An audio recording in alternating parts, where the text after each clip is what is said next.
Kayo ng bagong set of fans na mga bata naman.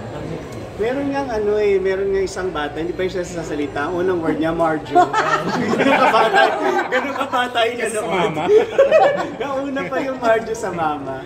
Thank you kay Loisa at saka kay JK din. At saka medyo confident din kami na yung storya makaka-relate sila eh. Kaya thank you at nabuksan yung mata nila for XX lovers, yung mga Gen Z. Alam niya, kasi magiging honest ako eh. Dahil meron ako isang nabasa dun sa Reddit at saka dun sa mga ibang post. Ang bata ko doon. Or matalino ba yan? I'll be honest. Sabi kasi doon sa isang post doon na alam mo, hindi kami fan ng Marvin Jolina nung panahon namin. Kasi kaedad namin yung nag-post. Ano sila, mas Rico Claudine, mas ganon.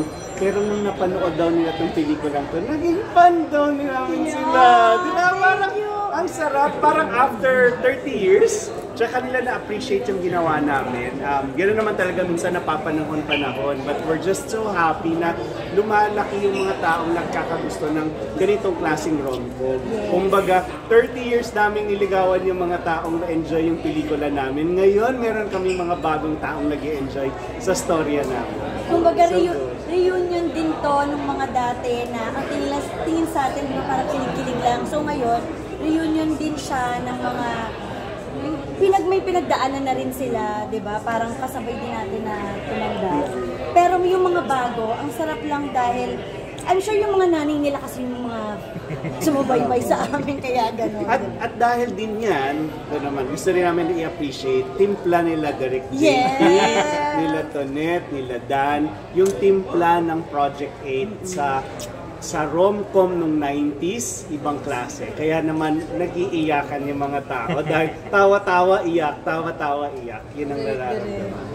Thank you, Direk. Si Direk, paano nyo binalik yung Marvin Jolina, yung kilig nila dito sa movie na to?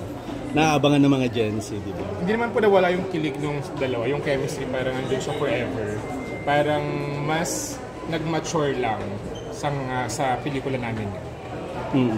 Tapos natimpla ng tama. Galing nila, natimpla ng maayos. Curious lang kami, nung sinushoot nyo tong yung XX Lovers na to, ano yung nanumbalik sa inyong dalawa na pwede nyong i-share sa amin ngayon? Ako, madami yung mga, kasi masarap talaga katrabaho si Marvin dun sa love team namin na yun. Na-miss ko yun eh. Yung, alam mo yung, hindi mo na kailangang, uy, ganito gawin natin na. Wala nang gano'n, parang automatic siya na merong connection.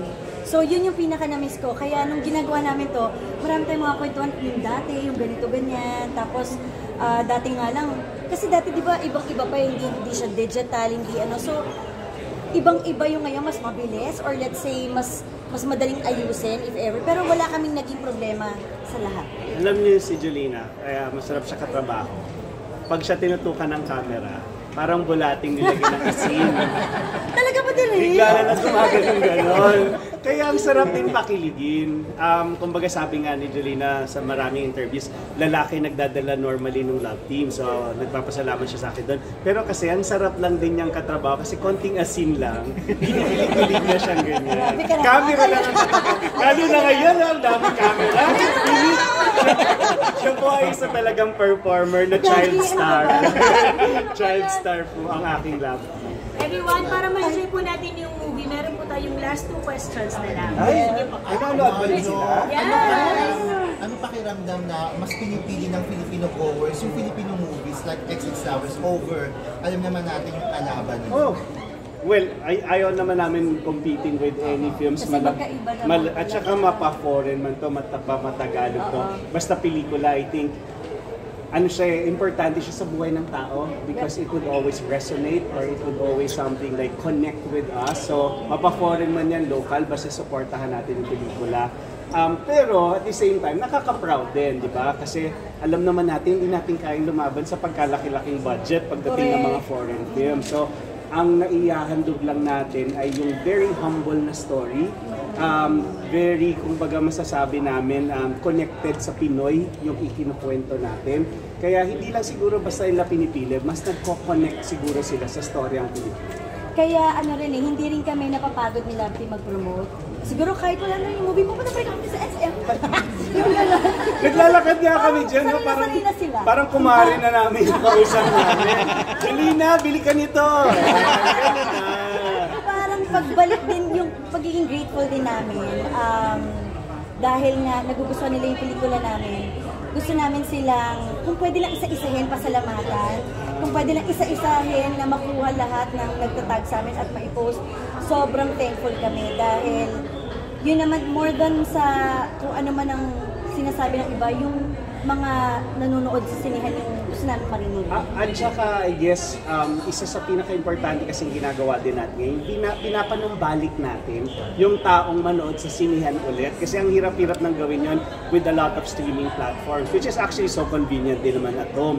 Pero iba pa rin yung experience sa cinema. So, any film, sa aming kaibigan. any film that would bring people back to the cinema, dapat magtulong-tulungan tayo. May international screenings na po ba? Yes! Kaya nga, todo malabo team. Siyempre meron, kasi tinulungan tayo nila G Oo. at saka nila Bojo. So meron na kaming USA. Merong February 21 will be North America, US and Canada. At And papal tayo soon, ng Malta. Europe, Malta, meron ding Asia, meron ding Middle Middle East. East. So, worldwide ito.